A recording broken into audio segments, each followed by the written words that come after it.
Olá, nono ano, tudo bem? Aqui é o professor Júlio. Hoje nós vamos falar do capítulo 14, na página 250, ondas e radiação, tá? Vamos entender o que são ondas. As características das ondas, né? Existem vários tipos de onda. Todo som que conseguimos ouvir, ele é um tipo de onda.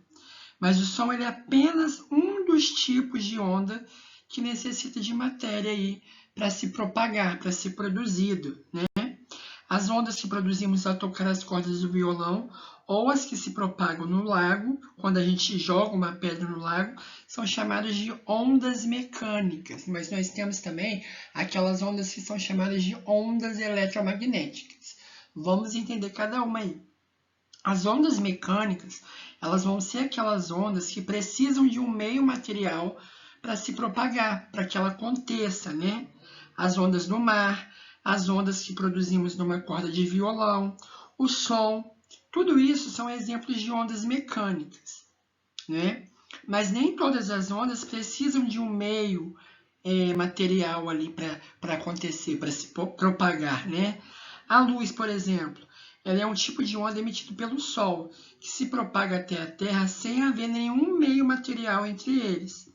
Outro tipo de onda, como as ondas de rádio, micro-ondas, que são necessárias para que os celulares e radares aí funcionem, né? As ondas de raio-x emitidas em um aparelho, né? Para determinado exame médico, onda térmica associada à temperatura dos corpos, também vão se propagar sem a necessidade de um corpo ali. Essas ondas, elas são chamadas de ondas eletromagnéticas, né? Elas se propagam tanto na matéria quanto no vácuo, ou seja, em lugar que não tenha matéria nenhuma ali.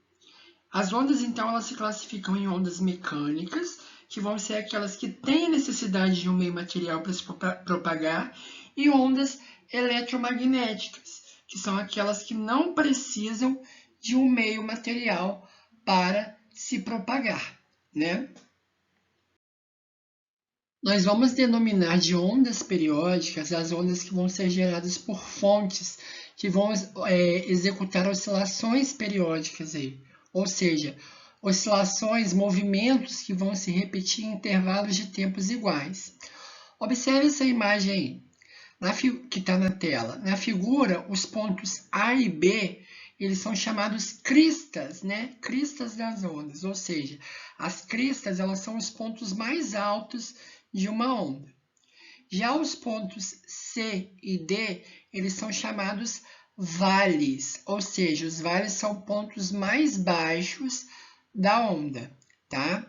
Aí, observe essa letrinha diferente, que é denominada de lambda, que é essa distância entre A e B e C e D. Isso é chamado de comprimento da onda, representado aí pela letra lambda, né? O símbolo lambda.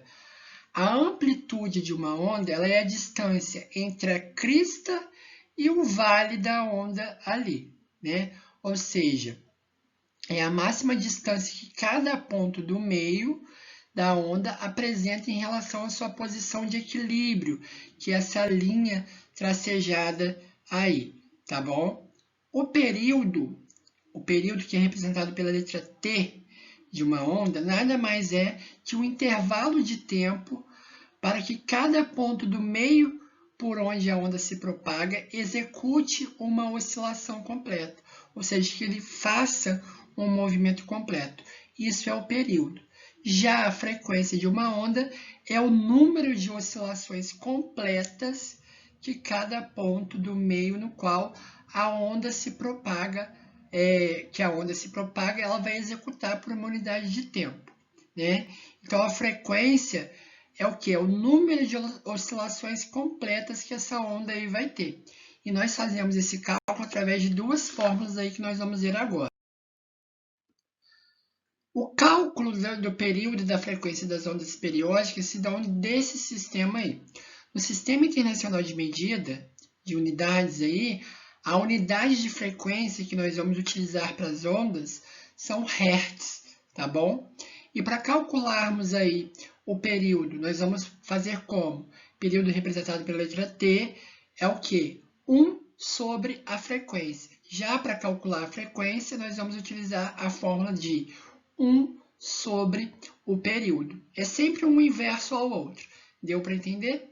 Nós vamos fazer um cálculo aí que vai ser dado como atividade e como trabalho também nós vamos fazer sobre as ondas, tá bom? Os tipos de ondas aí.